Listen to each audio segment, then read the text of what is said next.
واقعہ کربلا تاریخ کا دردناک واقعہ ہے۔ یہ اقتدار کی جنگ نہیں تھی، اقدار کی جنگ تھی۔ دو شخصیتوں کی لڑائی نہیں تھی، دو نظریات کا ٹکراؤ تھا۔ یہ حق اور باطل کا معرکہ تھا۔ یزید ظلم کا استعارہ ہے، حسین ابن علی امن کی علامت ہے۔ یزید جبر کا پتلا ہے، حسین صبر کا پیکر ہے۔ یزید اپنی بدطینت فطرت اور اپنی طبع ناہموار کے باعث دنیا پر ذلت و رسوائی، ظلم، جبر، جور و زیادتی کی علامت بن کے ابھرا، اور حسین ابن علی رضی اللہ تعالی عنہ حق و صداقت کا نشان بن کے ابھرا۔ کربلا کے تپتے ہوئے ریگزار میں حسینی اور یزیدی دو کردار سامنے آتے ہیں۔ اقبال نے کہا تھا، موسیٰ و فرعون و شبیر و یزید، ایند و قوت از حیات آید بدید، زندہ حق از قوت شبیری است، باطل آخر داغ حسرت میری است، سرخ رو عشق غیور از خون او، شوخی ای مصرع از مضمون او، تا قیامت قطع استبداد کر، موج خون او چمن ایجاد کر۔ یزید بہدل کی بیٹی محسون کا ناپاک بیٹا تھا، اور حسین محمد عربی کی بیٹی فاطمہ کا شہزادہ تھا۔ یزید دمشق کے اطراف میں سرجون اور جریر اختل جیسے اوباشوں کے جھرمٹ میں پل کے جوان ہوا۔ حسین کے گھر کا دروازہ مسجد نبوی کے اندر کھلتا تھا۔ یزید نشے میں دھت ہو کر کے نمازیں چھوڑ دیتا تھا۔ حسین کی کربلا کے اندر بھی نماز تہجد قضا نہیں ہوئی۔ یزید ظلم کا دوسرا نام ہے، حسین امن کی علامت ہے۔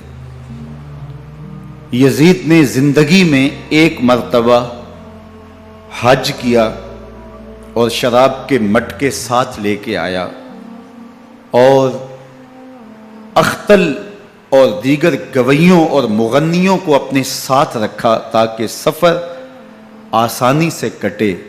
حسین ابن علی نے 25 حج سواری ہونے کے باوجود پیدل کیے۔ یزید حج بیت اللہ کے بعد مدینہ المنورہ آیا اور شراب کی ایک مجلس بپا کی۔ حضرت امام حسین رضی اللہ تعالی عنہ جب وہاں پہنچے تو شراب کی پھیلی ہوئی بدبو کو محسوس کرتے ہوئے فرمایا، یہ بو کیسی ہے؟ تو نشے میں دھت یزید بولا، یہ شام میں بنتی ہے، اور ایک جام منگوایا اور اس کو پیتے ہوئے دوسرا جام حضرت امام حسین رضی اللہ تعالی عنہ کی طرف بڑھاتے ہوئے کہا، ابا عبداللہ لیجئے۔ تو حضرت امام حسین رضی اللہ تعالیٰ عنہ نے فرمایا، میں اس کی طرف دیکھتا بھی نہیں ہوں، اور پھر وہ عشقی اشعار پڑھنے لگا۔ جب یزید کی شراب نوشی کا منظر امام حسین رضی اللہ تعالیٰ عنہ اپنی آنکھوں سے دیکھ چکے تھے، تو مجھے بتاؤ یزید کے ہاتھ پہ امام حسین کا پاک ہاتھ کیسے آتا؟ حضرت امام حسین رضی اللہ تعالیٰ عنہ جس ماحول میں پلے تھے، جس ماحول میں پرورش پائی تھی، جس ماحول میں رہے تھے، وہ پاکیزہ اور تقدس مآب ماحول تھا۔ اور یزید کبھی اطراف دمشق میں، کبھی غوطہ میں، کبھی الخضرہ محل میں، اور کبھی کہاں اور کبھی کہاں داد عیش دیتا رہا اور لہو و لعب کے اندر مصروف رہا، اور اس کی زندگی ان چیزوں سے عبارت تھی. وہ محرمات کو حلال قرار دیتا، شراب نوشی اس کی ہڈیوں میں رچی ہوئی تھی، اور شریعت بیضا کا مذاق اڑایا کرتا. اور حسین ابن علی رضی اللہ تعالی عنہ کی دوستیاں جن لوگوں سے تھی وہ عبداللہ ابن عباس تھے، عبداللہ ابن عمر تھے، حضرت عبد الرحمن بن ابو بکر رضی اللہ تعالی عنہ تھے. یزید تو جوا کھیلتا رہا، یزید تو قمار بازی کرتا رہا، یزید تو شراب نوشی کرتا رہا، اور حسین ابن علی مسجد نبوی کے ممبر میں حضور کے پہلوؤں میں بیٹھتے رہے. زمانے نے وہ منظر دیکھا کہ سرخ رنگ کے جوڑے پہنے ہوئے حسنین کریمین حجرہ فاطمہ سے نکلتے ہیں. کم عمری کی وجہ سے کبھی گرتے ہیں کبھی سنبھلتے ہیں، اور آقا کریم خطبہ ارشاد کر رہے ہیں، خطبہ چھوڑ کے حضور نے شہزادوں کو اٹھا لیا. وہ منظر بھی زمانے نے دیکھا. حضرت عبداللہ بن شداد کہتے ہیں کہ حضور سجدے میں تھے اور سجدہ اتنا طویل ہو گیا، ہمیں لگا یا تو وحی کا نزول ہو رہا ہے یا پھر اللہ کا حکم آ گیا اور اللہ کے محبوب کی روح قبض کر لی گئی. لیکن میں نے جب نظریں اٹھا کے ننکیوں سے دیکھا تو کیا منظر تھا کہ حسین ابن علی حضور کی پشت پہ بیٹھے ہوئے اور میرے آقا سجدے کو طول دے رہے ہیں. اللہ اکبر. حسین کے لیے پیغمبر کے سجدوں کو طول دیا جا رہا ہے. حسین ابن علی کبھی ممبر پہ حضور کی اطراف میں بیٹھتے ہیں. وہ منظر بھی دنیا نے دیکھا کہ حضور کے مبارک کندھوں پر حسین ابن علی بیٹھے ہیں اور حضور کی زلفوں کو پکڑا ہوا ہے. تو حضرت عمر رضی اللہ تعالیٰ عنہ دیکھ کے کہتے ہیں واہ واہ کیسی سواری میسر آئی حسین ابن علی کو. تو میرے آقا مسکرا کے کہتے ہیں عمر سواری دیکھتے ہو سوار بھی تو دیکھو. اللہ اکبر. حضرت اسامہ بن زید بن حارثہ رضی اللہ تعالیٰ عنہ فرماتے ہیں رات کا ایک پہر گزر گیا اور مجھے حضور سے کوئی کام تھا. میں آقا کریم کی خدمت میں حاضر ہوا، در دولت پہ دستک دی. حضور تشریف لائے تو چادر اوڑی تھی، بکل کی ہوئی تھی میرے حضور نے. تو میں نے اپنی حاجت کہی تو حضور نے میری حاجت پوری کر دی. لیکن ایک منظر میں نے دیکھا کہ حضور نے جو چادر کی بکل فرمائی تھی اس کے اطراف میں پہلوؤں میں ابھار تھے جس طرح اندر کوئی ہو. مجھ سے نہ رہا گیا، میں نے پوچھ لیا. میں نے کہا بندہ نواز چادر کے اندر کیا ہے؟ فَكَشَفَهُ. تو حضور نے چادر کو کھول دیا. فَإِذَا الْحَسَنُ وَالْحُسَيْنُ عَلَىٰ وَرِكَيْهِ. تو کہتے ہیں میں نے اپنی آنکھوں سے دیکھا ایک پہلو سے امام حسین لپٹے ہوئے تھے، ایک پہلو سے امام حسن لپٹے ہوئے تھے. فرمایا یہ میرے بیٹے ہیں، یہ میری بیٹی کے بیٹے ہیں. اے اللہ میں ان سے پیار کرتا ہوں، تو بھی ان سے پیار کر، جو ان سے پیار کرے اس سے بھی پیار کر. ان کی محبت کا درس دیا، ان کے پیار کا سبق پڑھایا. کہا ان سے پیار کرنے والا میرے سے پیار کرنے والا ہے، ان سے بغض رکھنے والا میرے سے بغض رکھنے والا ہے. ان کی تکلیف حضور کو بے چین کر دیتی تھی. حضرت سیدہ فاطمہ الزہرا رضی اللہ تعالی عنہا کے گھر کے قریب سے گزرے تو حضرت امام حسین کے رونے کی آواز آ رہی تھی. تو آقا کریم علیہ السلام نے فرمایا کہ فاطمہ حسین کو چپ کرواؤ. الا تعلمی ان بقاءہ یوزینی. تو جانتی نہیں حسین کا رونا مجھے دکھ دیتا ہے. حسین ابن علی کو حضور رونے نہیں دیتے تھے، ان کو دکھی نہیں ہونے دیتے تھے، کیونکہ رسول اللہ صلی اللہ علیہ وسلم جانتے تھے کہ یہ کتنے دکھ سہے گا، کتنی تکلیفوں سے گزرے گا اور کتنے مصائب سہے گا. زمانے نے وہ گھڑیاں بھی دیکھی کہ حضرت حذیفہ بن یمان رضی اللہ تعالیٰ عنہ فرماتے ہیں کہ میں حضور کی خدمت میں نماز مغرب کی ادائیگی کے لیے حاضر ہوا، اور میں نے یہ اجازت خاص طور پہ اپنی ماں سے اس شرط پہ لی تھی کہ امی آپ مجھے اجازت دیں، میں حضور کی خدمت میں حاضر ہوتا ہوں، مغرب کی نماز بھی ادا کروں گا اور پھر حضور سے عرض کروں گا حضور میرے لیے اور میری ماں کے لیے بخشش کی دعا کر دیجیے. ماں نے اس شرط پہ اجازت دے دی اور میں حضور کی خدمت میں آ گیا. نماز مغرب ادا کی، سلام پھرا تو میرے دل میں آرزو تھی میں حضور سے عرض کروں حضور میرے لیے اور میری ماں کے لیے مغفرت کی بخشش کی دعا کر دیں.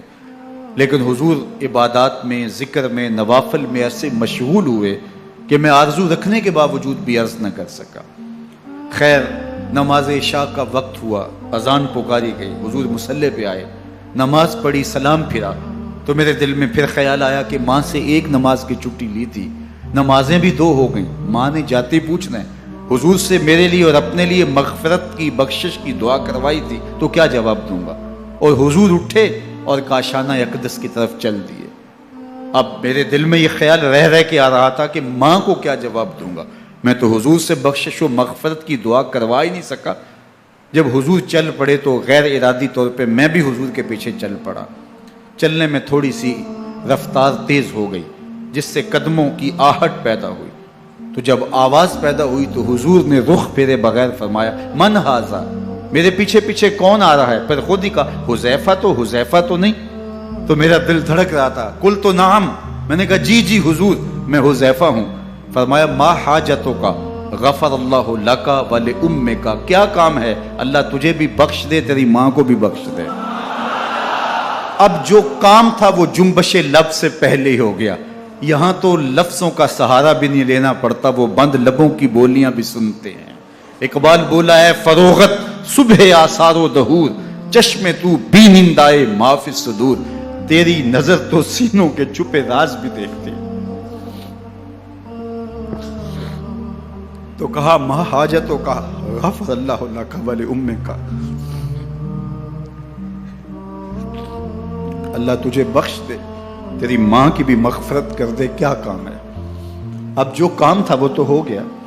تو میرے حضور نے ارشاد فرمایا حذیفہ سنو، ابھی ایک فرشتہ آیا ہے جو اس سے قبل دھرتی پر پہلے کبھی نہیں آیا، آج پہلی مرتبہ اللہ سے اجازت لے کے 2 کام کرنے آیا ہے، ایک تو مجھے سلام کرنے آیا ہے اور دوسرا خوشخبری دینے آیا ہے کہ آپ کی بیٹی فاطمہ جنتی عورتوں کی سردار ہے اور حسن اور حسین جنتی جوانوں کے سردار۔ ایک طرف یزید ناپاک میسون کا پلیت بیٹا، اور ایک طرف محمد عربی کا نواسا، فاطمہ کے دودھ کا اثر، علی المرتضیٰ کے خون کی تاثیر، رسول اللہ صلی اللہ علیہ وسلم کے کندھوں پہ بیٹھنے والا۔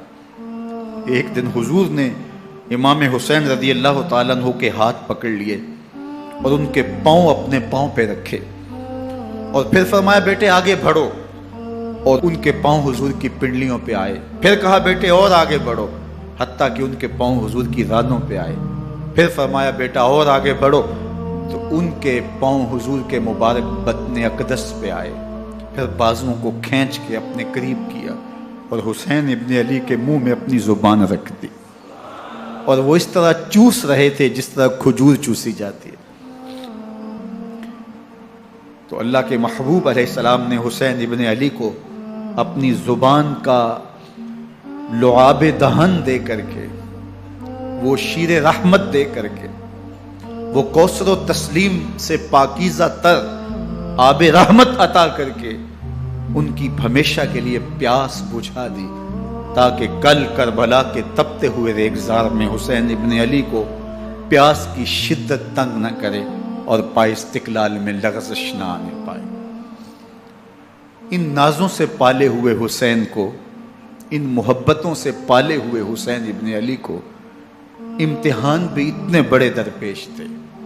یاری تیری سونا پر ازمیشاں تیریاں اگ، سونا پرکھیا جامدہ ہے نال اگاں دے لگ۔ جتنا بڑا شخص ہوتا ہے اتنی آزمائشیں بھی بڑی ہوتی ہیں۔ پیغمبر رحمت کی آغوش میں کھیلنے والا، حجرہ فاطمہ کا جانشین، مصلی رسول کا وارث، منبر رسول صلی اللہ علیہ وآلہ وسلم پر حضور کے مبارک پہلو اور گود میں بیٹھنے والا حسین، حضور کی زبان چوسنے والا حسین، حضور کے کندھوں پہ سواری کرنے والا حسین، آقا کریم علیہ الصلوۃ والسلام کے مبارک سجدے کی حالت کے اندر حضور کی پشت پہ کھیلنے والا حسین، جس حسین کا دروازہ مسجد نبوی کے اندر کھلتا تھا اور یزید کی کرتوتوں کے چشم دید گواہ تھے۔ یزید جب تخت نشین ہوتا ہے تو اسے یہ فکر ہوتی ہے کہ امام حسین، عبداللہ بن زبیر، عبداللہ بن عمر، عبداللہ ابن عباس یہ میری بیعت کریں. اور وہ ولید بن عقبہ کو لکھتا ہے کہ ہر صورت میں ان کی بیعت لو، اور اگر بیعت نہ دیں تو سختی کرو. حضرت امام حسین رضی اللہ تعالی عنہ کو بلاوا آتا ہے کہ آپ کو دارالامارت میں گورنر ہاؤس میں بلایا جا رہا ہے. ولید بن عقبہ کا پیغام آپ کو پہنچتا ہے. آپ اس وقت فرماتے ہیں کہ اس وقت جو پیغام پہنچا ہے وہ کسی خطرے سے خالی نہیں ہے. تو کچھ سواروں کو ساتھ لیا، کہا تم دارالامارت کے باہر کھڑے رہنا، اگر میری آواز بلند ہوئی تو اندر آ جانا، ورنہ تم انتظار کرنا. آپ اندر گئے.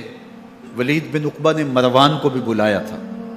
مروان بن حکم یہ گورنر مدینہ ولید سے پہلے رہ چکا ہے، تو اس نے مشورہ دیا کہ سختی کی جائے. خیر ولید بن عقبہ نے کہا کہ یہ خط ہے، حضرت امیر معاویہ کا انتقال ہو گیا اور یزید تخت نشین ہوا ہے، لہٰذا وہ آپ سے بیعت کا مطالبہ کرتا ہے. تو حضرت امام حسین رضی اللہ تعالیٰ عنہ نے فرمایا کہ میرے جیسا شخص یوں چھپ کے بیعت نہیں کر سکتا. اور آپ واپس پلٹے. مروان بن حکم نے ولید بن عقبہ کو کہا کہ یہ موقع ہے جانے نہ دیا جائے، اگر یہ نکل گئے تو دوبارہ تم قابو نہیں پا سکو گے، اور انہیں یہیں قتل کر دیا جائے. حضرت امام حسین رضی اللہ تعالیٰ عنہ نے یہ بات سن لی. کہتے ہیں حضرت امام حسین انہی قدموں کے بل واپس پلٹے اور مروان بن حکم سے مخاطب ہو کے کہا، مروان کیا بول رہا ہے؟ وہ خاموش ہو گیا. فرمایا تو جانتا نہیں ہم کون ہیں؟ آنا حسین ابن علی ابن ابی طالب، میں حسین ہوں، میں علی کا بیٹا ہوں. ہمارے گھر میں قرآن اترتا رہا ہے، وحی کا نزول ہوتا رہا ہے، اور یزید فاسق ہے، فاجر ہے، مسلمانوں کا قاتل ہے اور شرابی ہے. میں ڈنکے کی چوٹ پہ یزید کی بیعت سے انکار کرتا ہوں. بس حیدری کچھار سے محمدی شیر نکل آیا ہے. اب اوسان خطا ہو گئے، راستہ چھوڑ دیا، واپس آئے. سیدہ زینب سے ملے، کہا مدینے کو چھوڑنا پڑے گا. کہا بھیا کیا ہوا؟ کہا یزید بیعت لینے پہ مصر ہے اور میں کسی صورت بھی بیعت نہیں کروں گا. رسول اللہ کا مدینہ ہمارے خون سے لالازار بنے گا. میں نہیں چاہتا کہ حضور کے شہر نور کی حرمت پامال ہو. دوستو وہ کیسا منظر ہوگا جب حسین ابن علی نے آخری حاضری حضور کے روضے پہ دی ہو. حاجی یا معتمر 10 دن کے لیے، 8 دن کے لیے، 20 دن کے لیے مدینہ المنورہ عارضی سکونت اختیار کرتا ہے، اور حضور کے روضہ انور سے، اس شہر نور سے، ان گلیوں سے، ان بام و در سے ایسا مانوس ہو جاتا ہے کہ جب واپس پلٹ رہا ہوتا ہے ان دعاؤں کے ساتھ کہ دوبارہ آنا بھی نصیب ہو، اور اسے لگتا ہے کہ میں دوبارہ بھی بلایا جاؤں گا، لیکن اس کے باوجود شہر حبیب چھوڑنا قیامت سے کم نہیں ہوتا. اعظم چشتی مرحوم آخری بار جب حضور کے روضہ انور پہ گئے تو بیمار تھے، ویل چیئر پہ تھے. باب بقی سے باہر نکلے تو خادم سے کہا کہ میری ویل چیئر پیچھے سے کھینچو تاکہ میرا رخ روضہ انور کی طرف رہے. اور وہ پیچھے سے کھینچتا چلا جا رہا ہے، اور جب باب مکہ سے پیچھے جنت البقیع کے قریب سے گنبد خضرا نگاہوں سے اوجل ہونے لگا تو اعظم چشتی مرحوم نے کہا، جان بدن سے نکلتی ہے اعظم، جان بدن سے نکلتی ہے اعظم، کوئی آسان ہے مدینے سے جدا ہونا، کوئی آسان ہے مدینے سے جدا ہونا. یہ اس شخص کی کہانی ہے جو 10 دن، 5 دن، مہینہ، 2 ماہ وہاں رہتا ہے اور پھر اس شہر کو چھوڑ کے آنا اس کے لیے آسان نہیں ہوتا. اور مجھے بتاؤ کہ حسین جو پیدا مدینے میں ہوا، جس کے گھر کا دروازہ مسجد نبوی کے اندر کھلتا تھا، جو مسجد نبوی کے اندر پرورش پا کے جوان ہوتا ہے اور مدینے کی گلیوں میں کھیلتا رہا، اس حسین ابن علی کے لیے مدینہ چھوڑنا، اور پھر وہ اس بات کا علم اور شعور رکھتے تھے کہ یہ آخری بار حضور کے در پہ حاضری ہے، دوبارہ اس شہر نور میں نہیں آ سکوں گا، تو کیا قیامت ہوگی اور کیا منظر ہوگا۔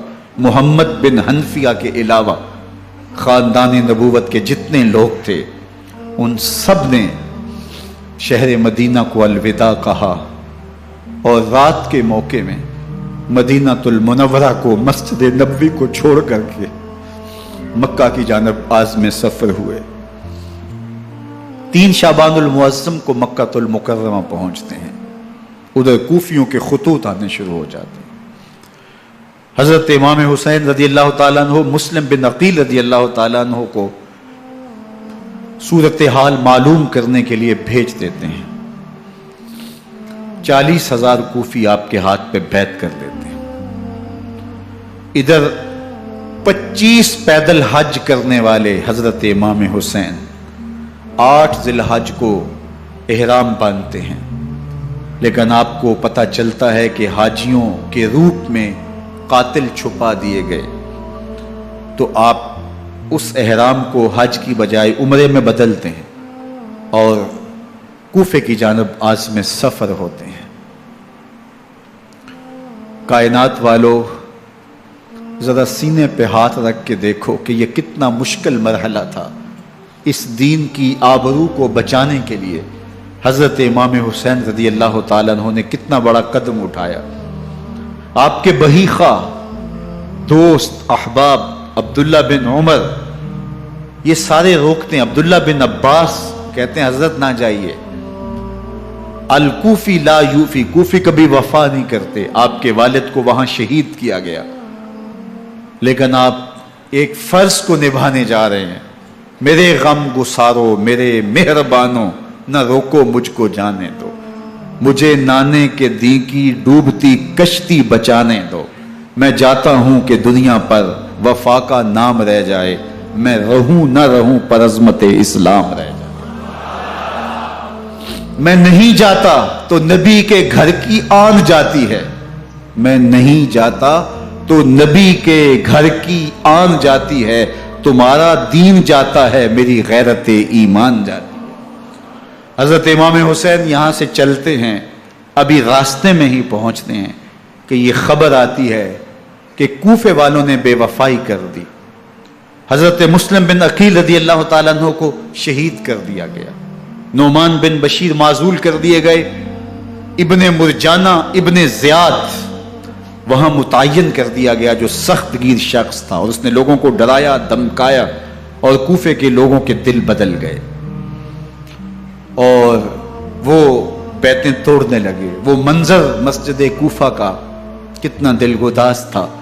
جب امام نماز کے لیے کھڑے ہوئے تو 40,000 لوگ آپ کے پیچھے تھا۔ جب سلام پھیرا اور امام نے دیکھا کہ پیچھے لوگ نہیں ہیں، پھر لوگوں نے اپنے دروازے بھی بند کر لیے۔ رات کی تنہائیاں ہیں اور حضرت مسلم بن عقیل کو کوئی پناہ دینے والا نہیں۔ لوگوں نے دروازے بند کر لیے کہ کہیں ہمارے گھر میں نہ آ جائیں اور ہم مشقت اور حکومتی تشدد کا شکار نہ ہوں۔ کتنا دردناک لمحہ ہے حضرت مسلم بن عقیل رضی اللہ تعالیٰ عنہ پہ، اور پھر حضرت مسلم بن عقیل بے دردی سے شہید کر دیے جاتے ہیں۔ آپ ابھی راستے میں ہیں، یہ ساری کہانی پہنچتی ہے کہ حضرت مسلم شہید کر دیے گئے اور بے دردی سے شہید کر دیے گئے۔ وہ جنہوں نے خط لکھے تھے کہ ہم آپ کے ساتھ ہیں اور ہم منتظر ہیں، چشم برا ہیں، آپ کے قدموں کی چاپ سننے کے لیے بےتاب ہیں، آج انہوں نے بیعتیں توڑ دی۔ 40,000 کوفی منحرف ہو گئے۔ مسجد کوفہ کا وہ منظر کس قدر روح کو تڑپا دینے والا تھا۔ ہم پچھلے سال عصر اور مغرب کے درمیان جب کوفہ پہنچے تو سورج ڈوبنے کے قریب تھا۔ میں نے اپنی زندگی میں اتنا اداس موسم کہیں نہیں دیکھا جتنا اداس موسم کوفے میں دیکھا۔ ایسے لگتا تھا جس طرح کوفے کی آب و ہوا آج بھی شرمندہ ہے. جو مسلم بن عقیل اور خاندان نبوت کے ساتھ اہل کوفہ نے کیا، حضرت امام حسین رضی اللہ تعالیٰ عنہ کو ان کے بہی خواہوں نے، اعزاء نے، اقربا نے، دوستوں نے، آوان و انصار نے، ساتھیوں نے کہا کہ حضرت حالات یکسر تبدیل ہو گئے، اب ہمیں مراجعت کر جانی چاہیے، واپس پلٹ جانا چاہیے. تو حضرت امام حسین کافی سوچ بچار میں رہے. پھر اس کے بعد آپ نے فیصلہ کیا کہ ہم آگے بڑھیں گے. دوستوں نے کہا کہ حضرت اگر آپ آگے بڑھیں گے تو ہمیں لگتا ہے کہ وہ آپ کے ساتھ سلوک اچھا نہیں کریں گے اور آپ بچوں کے سامنے پیاسے شہید کر دیے جائیں گے. تو حضرت امام حسین رضی اللہ تعالیٰ عنہ نے وہاں ایک خطبہ ارشاد فرمایا کہ لوگوں تم جو مجھے بتا رہے ہو مجھے اچھی طرح معلوم ہے، جو تم مجھے منظر پیش کر رہے ہو وہ میری نگاہوں میں ہے، اور جو کچھ ہونے والا ہے چشم تصور وہ منظر دیکھ رہی ہے.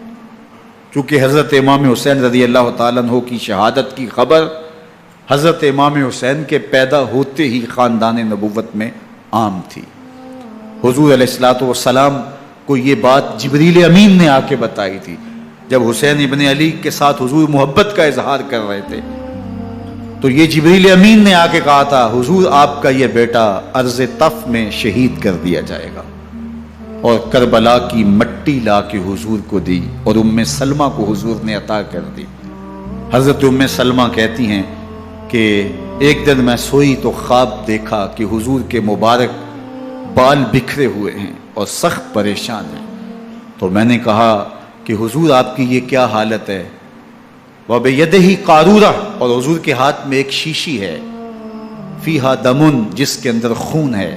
تو میں نے کہا حضور یہ کیا؟ فرمایا میں قتل گاہ حسین سے آ رہا ہوں اور یہ حسین ابن علی کا خون ہے.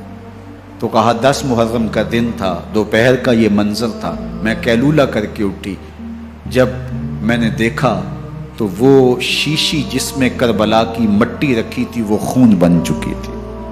تو یہ خبر پہلے دی گئی تھی، یہ بتا دیا گیا تھا. فرمایا میرے دوستو جو تم مجھے بتاتے ہو میں اس سے بے خبر نہیں ہوں، یہ سب کچھ ہونے والا ہے، لیکن اس کے باوجود میں کیوں جا رہا ہوں؟ تو آپ کا ایک تاریخ ساز جملہ ہے جو کربلا کے فلسفے کو ہمارے سامنے رکھتا ہے کہ یہ اتنا بڑا امتحان کیوں دیا. حضرت امام حسین رضی اللہ تعالیٰ عنہ نے فرمایا وَلَكُمْ فِيَّ أُسْوَةٌ، میں اس لیے جا رہا ہوں قیامت تک ظلم، جبر اور ناانصافی کے خلاف کھڑے ہونے والوں کے لیے کوئی نمونہ تو ہو. میری زندگی قیامت تک ظلم، جبر اور استحصالی نظام کے خلاف کھڑے ہونے والوں کے لیے نمونہ ہے. تو حضرت امام حسین رضی اللہ تعالیٰ عنہ نے حق اور باطل کے درمیان ایک سرخ لکیر کھینچ دی اپنے خون سے. اب حق اور باطل کا امتیاز کرنا مشکل نہیں ہے، کوئی باطل پہ اڑا رہے تو الگ بات ہے، لیکن امتیاز کرنا مشکل نہیں ہے.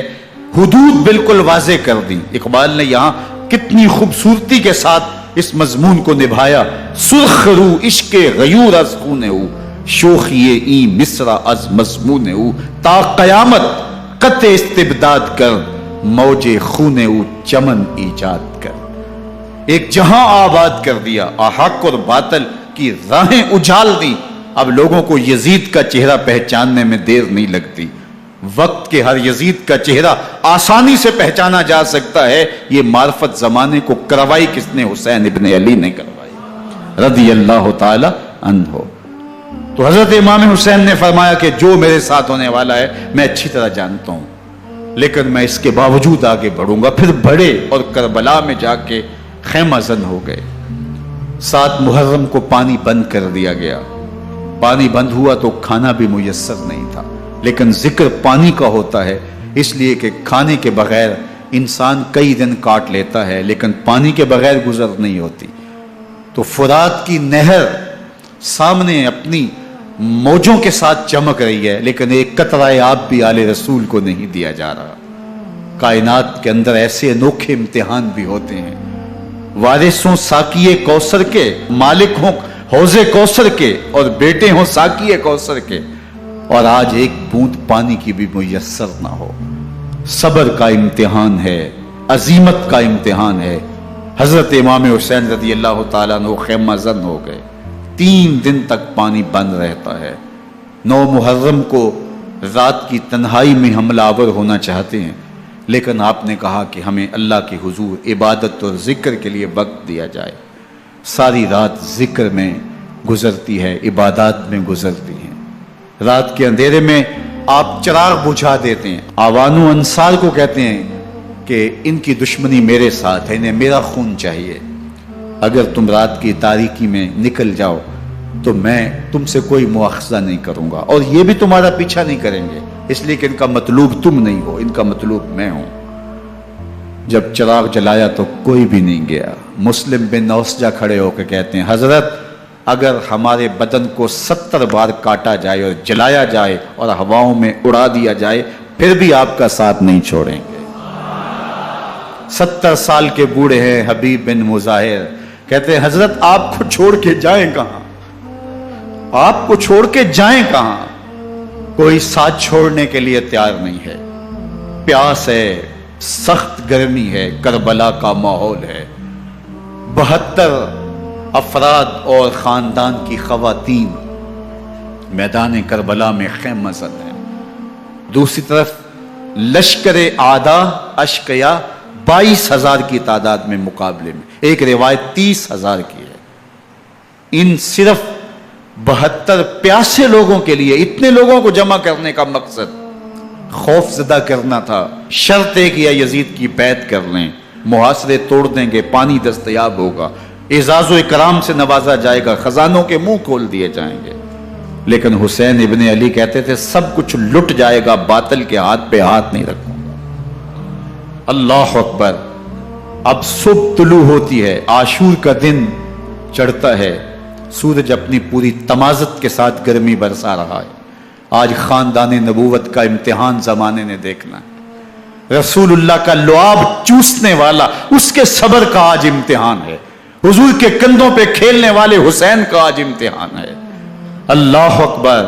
حسین ابن علی تمام حجت کرتے ہیں میں نے تمہارا کچھ نہیں بگاڑا، میں نے کسی کا خون نہیں کیا، میں نے کوئی زیادتی نہیں کی، تم کیوں میرے قتل کے در پہ ہو؟ تم جانتے نہیں میں کون ہوں؟ میں تمہارے نبی کا نواسا ہوں، رسول اللہ صلی اللہ علیہ وآلہ وسلم کے کندھوں پہ کھیلتا رہا ہوں، حضور کا لعاب چوستا رہا ہوں، اور میں بوسہ گاہے رسول صلی اللہ علیہ وآلہ وسلم ہوں۔ لیکن ان اشقیاء کے دل پر کوئی چیز اثر انداز نہیں ہوتی۔ ایک ہور ہے، اللہ اس کے دل میں نرمی ڈالتا ہے۔ پہلے تو امام حسین کو گھیر کے لے کر کے آتا ہے، لیکن بعد میں وہ قافلہ یزید سے قافلہ حسین کی طرف آ جاتا ہے۔ امام حسین فرماتے ہیں تو دنیا میں بھی ہور ہے، آخرت میں بھی ہور ہے، آزادی مل جاتی ہے۔ باقی 22,000 کا لشکر جرار امام حسین کے قتل کے در پائے ہے۔ پھر تاریخ نے خاندان نبوت کا وہ انوکھا امتحان دیکھا۔ حضرت امام حسین کے بچے بالخصوص خواتین پیاس کی شدت میں حلق خشک ہے۔ حضرت سکینہ تڑپ کے اپنے باپ سے کہتی ہیں کہ مجھے 6 ماہ کے لیے اصغر کی پیاس نہیں دیکھی جا رہی۔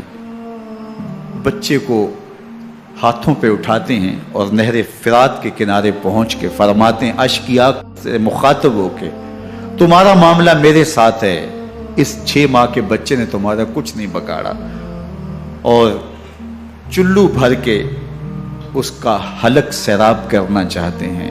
ایک 2 شاخہ تیر آتا ہے جو حضرت علی اصغر کے گلے کو چیر دیتا ہے۔ راوی لکھتے ہیں کہ وہ عام تیر نہیں تھا، جانوروں کو شکار کرنے کے لیے جو بڑے تیر ہوتے ہیں وہ 2 شاخہ تیر تھا۔ وہ گردن کو کاٹ دیتا ہے، خون بہنے لگتا ہے، گردن لٹک جاتی ہے۔ حضرت امام حسین وہ بہتا ہوا خون اپنے چلو میں لیتے ہیں اور آسمان کی طرف اچھال کے کہتے ہیں مالک حسین کی یہ قربانی بھی قبول فرما۔ یہ تماشا لبے بام نہیں ہے۔ بچہ بیمار ہو، ڈاکٹر جواب دے دیں، ماں باپ کے ہاتھ پھول جاتے ہیں۔ زندگی کی سانسیں ابھی چل رہی ہوتی ہیں، لیکن ڈاکٹر کہے کہ یہ میرے بس کا روگ نہیں ہے، کہیں اور لے جاؤ، تو زندگی کا لف و نشر غیر مرتب ہو جاتا ہے۔ میں سلام پیش نہ کروں حسین ابن علی کو، 6 ماہ کا علی اصغر ہاتھوں میں دم توڑتا ہے، گردن لٹک جاتی ہے، خون بہ رہا ہے۔ اب خیموں کی طرف بڑھ رہے ہیں، لیکن زبان پہ شکایت نہیں ہے، کہتے ہیں مالک حسین کی یہ قربانی قبول کر لے۔ اب خیموں کی طرف آنا، شہر بانوں ام رباب سیدہ زینب حضرت سکینہ سلام اللہ علیہا کا سامنا کوئی آسان کام نہیں تھا، لیکن حسین ابن علی آتے ہیں، شہزادے کو یہاں خیموں کے قریب رکھ کے کہتے ہیں کہ یہ حوض کوثر سے سیراب ہو گیا ہے۔ اللہ اکبر، کوہرام مچ جاتا ہے خیموں کے اندر، کیا منظر ہوگا اور ان کو کن الفاظ کے پیرائے میں ڈھال کر کے ان کیفیات کو بیان کیا جا سکتا ہے جو اہل بیت کے خیموں کے اندر علی اصغر کی شہادت کے بعد کا منظر رقم ہو رہا ہوگا۔ اللہ اکبر، ادھر اشکیا آوازیں دے رہے ہیں، مبارزت کے لیے پکار رہے ہیں۔ زمانے نے پھر وہ منظر بھی دیکھا کہ جوان بیٹے کو 18 سال کی کمائی حضرت امام حسین میدان عمل میں بھیج رہے ہیں۔ وہ علی اکبر جو حسین کا نور نظر ہے، آنکھوں کا قرار ہے، دل کی تسکین ہے۔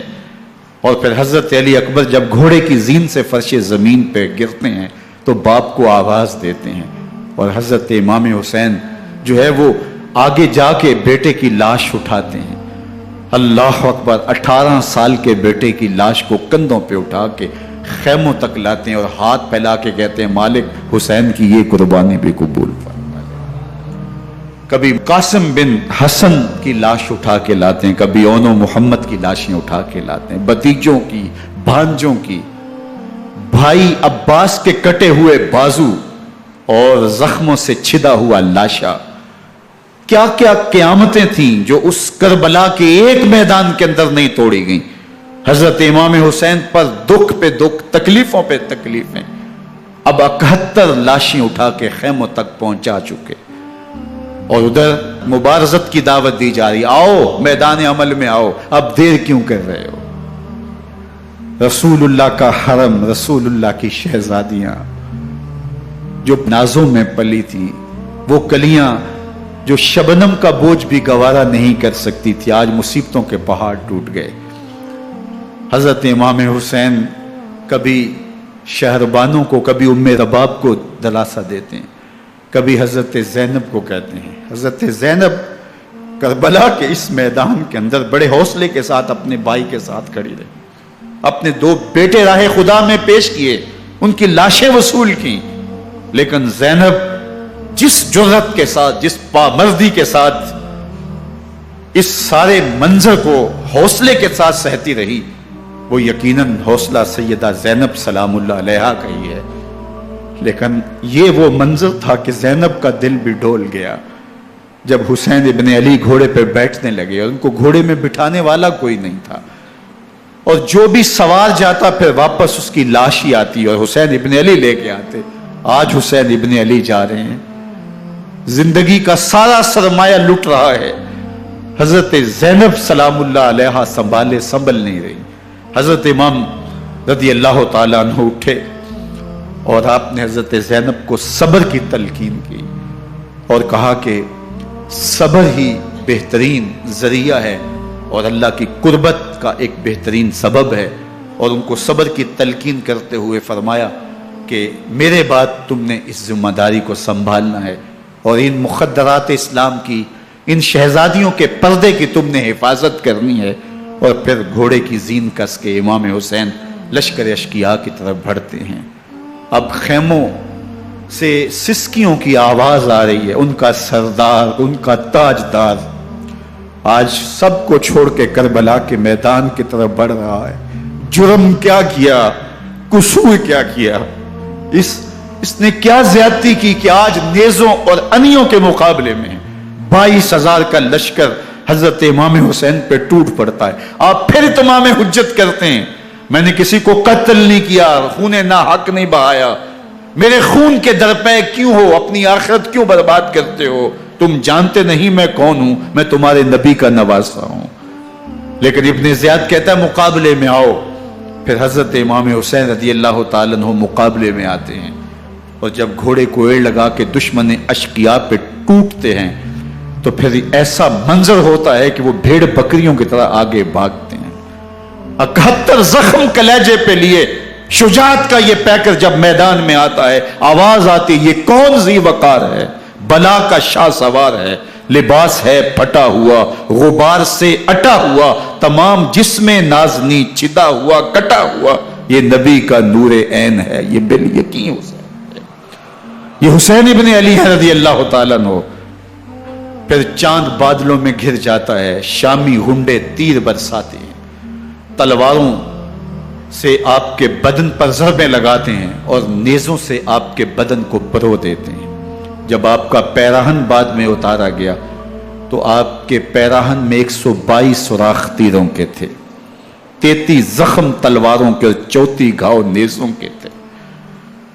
جب گھوڑے کی زین سے فرش زمین پر آئے، بدن چھلنی تھا، زخم زخم سے خون بہ رہا تھا، 3 دن کا پیاسا حسین، اللہ اکبر، بدن زخموں سے چور، 71 لاشیں کلیجے پہ لیے، مخدرات اسلام کے پردے کا خیال دل میں الگ ہے، لیکن گھوڑے کی زین سے جب فرش زمین پہ امام حسین آتے ہیں، زبان پہ ہائے نہیں، نالا و شیون نہیں، چیخ و پکار نہیں، آتے ہی پیشانی سجدے میں رکھتے ہیں اور پکارتے ہیں اللہم ردن بقضائک وصبرن علی بلائک تسلیما لامرک سبحان ربی العالی۔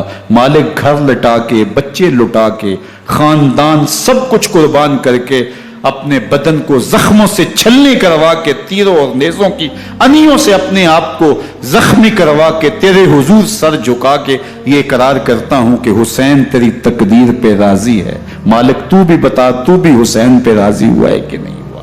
آواز آ رہی ہے، اس پیاسے پر علی شیر خدا کو ناز ہے، اس نواسے پر محمد مصطفیٰ کو ناز ہے، اوروں نے بھی سجدے کیے پر اس کا عجب انداز ہے، اس نے وہ سجدہ کیا جس پر خدا کو ناز۔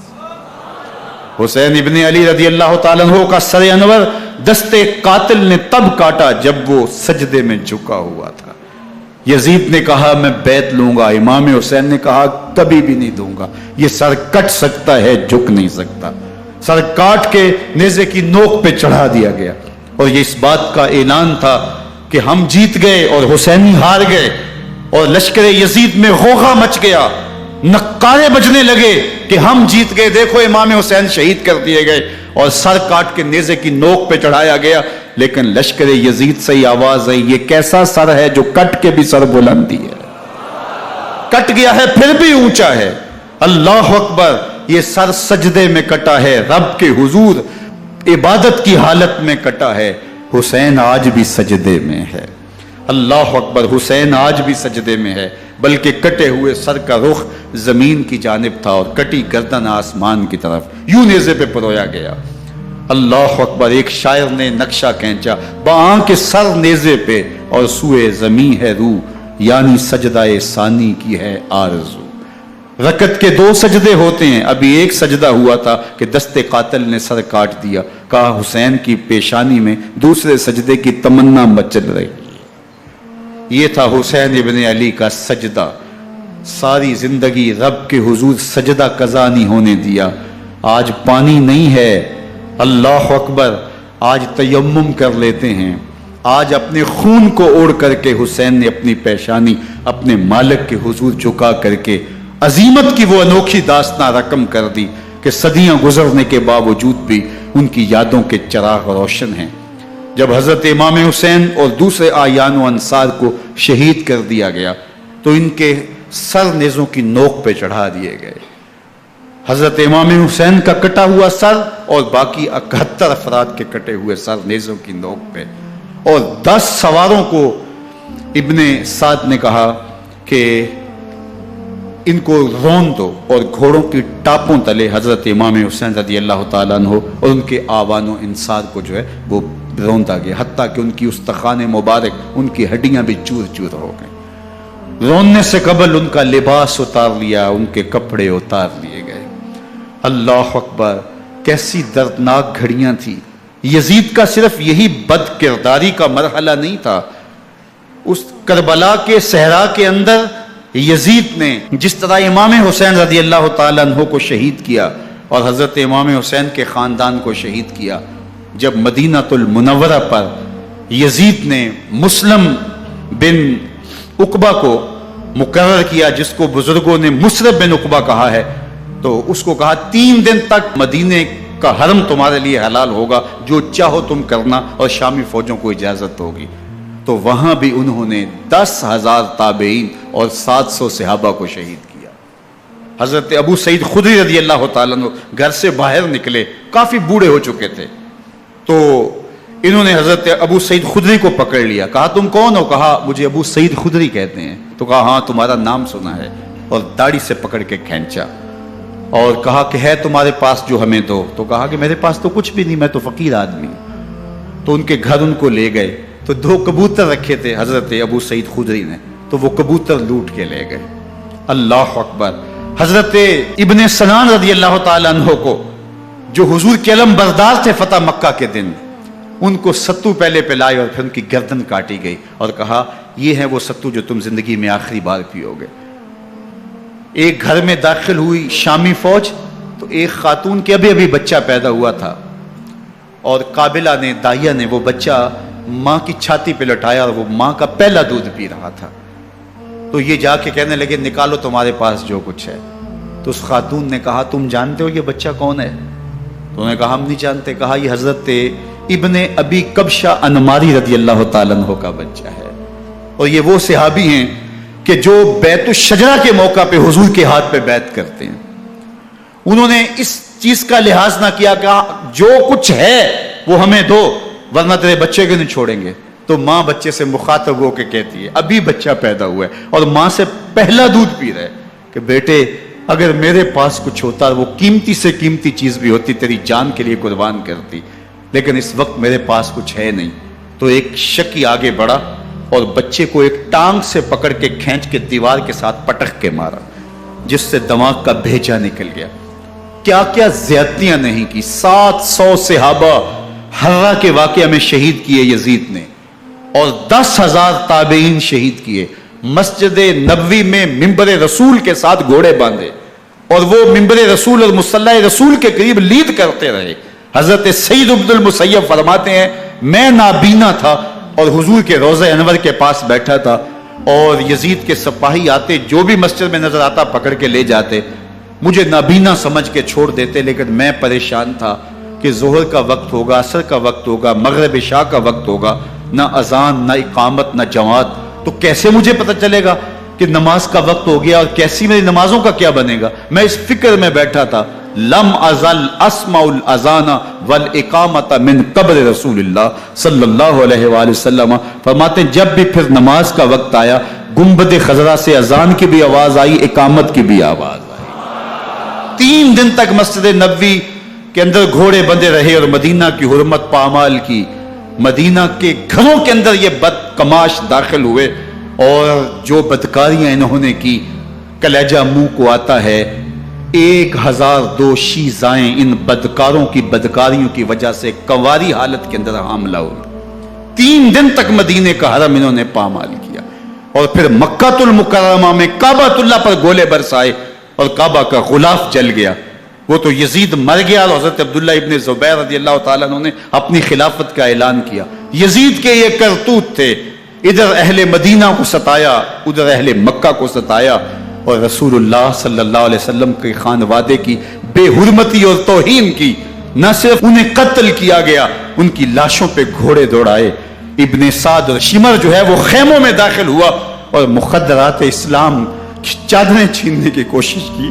حضرت زینب سلام اللہ علیہ نے مخاطب ہو کے کہا ہمارے چہرے کے رکھوالے چلے گئے ہیں، ظالم تو خیال نہیں کرتا ہم رسول اللہ کی بیٹیاں ہیں۔ حضرت شہربانو، حضرت زین العابدین اور حضرت زینب سلام اللہ علیہ، ان تینوں کو ایک اونٹ پہ باندھا گیا، اور باقی اونٹوں پہ باقی سادات کو، حضور کی شہزادیوں کو باندھا گیا، رسیوں میں جکڑا گیا، اور اونٹوں پہ باندھ کر کے کوفے کی جانب آگے آگے شہیدوں کے سر چل رہے ہیں، اور پیچھے یہ قافلہ چل رہا ہے۔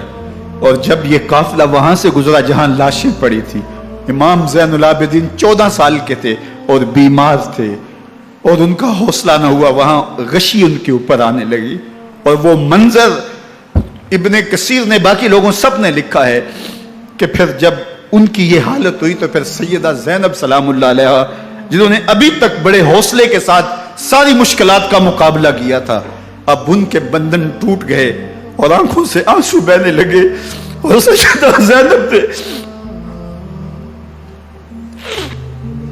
امام حسین رضی اللہ تعالیٰ عنہ کی لاش پہ کھڑے ہو کے، اور وہ روندی ہوئی لاش، ٹوٹی ہوئی ہڈیاں، اور وہ پریشان بدن، کٹا ہوا سر نیزے کی نوک پہ، اور لاش یہ پڑی ہے، تو حضرت سیدہ زینب نے مدینے کی طرف منہ کر کے جو ہے وہ حضور سے فریاد کی، یا محمد آہو، یا محمد آہو، ھذا حسین بالآراء مزمل بالدماء، یا محمد آہو بناتوں کا سبایا۔ یا رسول اللہ، اے پیارے آقا، یا جدہ ہو، اے ہمارے نانا محترم، یہ دیکھیے آپ کا حسین پڑا ہوا ہے، بدن سے کپڑے اتار لیے گئے، خاک ہوائیں اڑا رہی ہیں، اور اس کے اوپر چادر جو ہے وہ مٹی کی پڑ گئی ہے۔ حضور آپ کی اولاد کاٹ دی گئی، اور پھر کہا بناتوں کا سبایا، حضور دیکھیے آپ کی بیٹیوں کے ہاتھ باندھ دیے گئے ہیں، اونٹوں پہ کس دیا گیا ہے، سر شہیدہ آگے آگے چل رہے ہیں، اور حضرت سیدنا امام حسین کا آگے آگے سر ہے۔ راستے کے اندر ایک جگہ آئی، رات گزری اور ان کو اتارا گیا۔ رات کا موقع تھا، ایک خاتون آئی اور اس نے کوئی کھانا پیش کیا ان کو، اور کہا کہ میں کسی زمانے میں حضرت سیدہ فاطمہ تو زہرا کی نوکری کیا کرتی تھی، ان کی لونڈی تھی، ان کی کنیز تھی، اور آج مجھے پتا چلا کہ آپ لوگ گزر رہے ہیں، تو میں نے کہا کہ میں اپنی مخدومہ کے خاندان کی خدمت کروں۔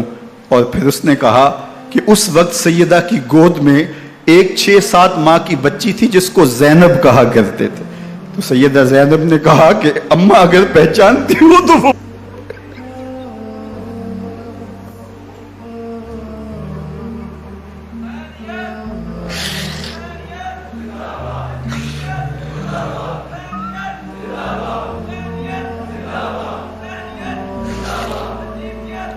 یہ تاراج اور لٹا ہوا کارواں پھر وہاں سے کوفے میں کیسے پہنچا، اور کوفے کے اندر سیدہ زینب سلام اللہ علیہا نے وہ یزید کے دربار میں، ابن زیاد کے دربار میں وہ جرأت آمیز جو باتیں کہیں، اللہ اکبر، زینب کی زبان میں علی کی خطابت بول رہی تھی، اور پھر دشمن اور دوست سارے رونے لگے، اور وہ کیا دل گداز منظر تھے۔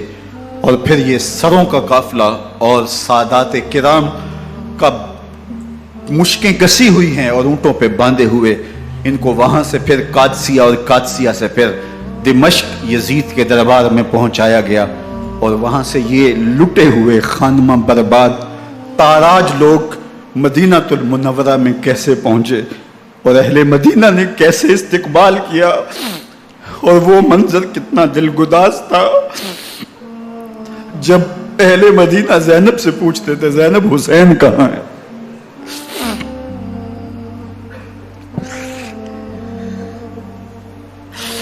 بے مروت بے وفا، تیرا بھی کیا افسانہ ہے، جس نے اپنی ہی شمع کو گل کیا تو وہ پروانہ ہے۔ اپنے پیغمبر کے شہزادوں کو اور اپنے پیغمبر کی شہزادیوں کو جو دکھ اس امت نے دیے، یہ کائنات کی ایک انوکھی داستان ہے۔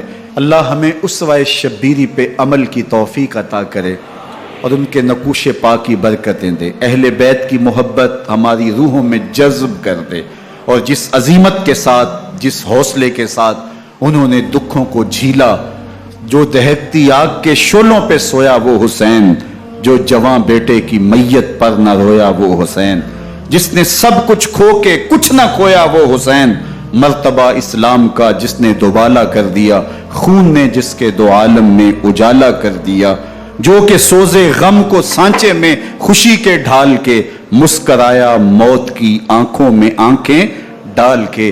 اے حسین ابن علی تم پر سلام، نازش آل نبی تم پر سلام۔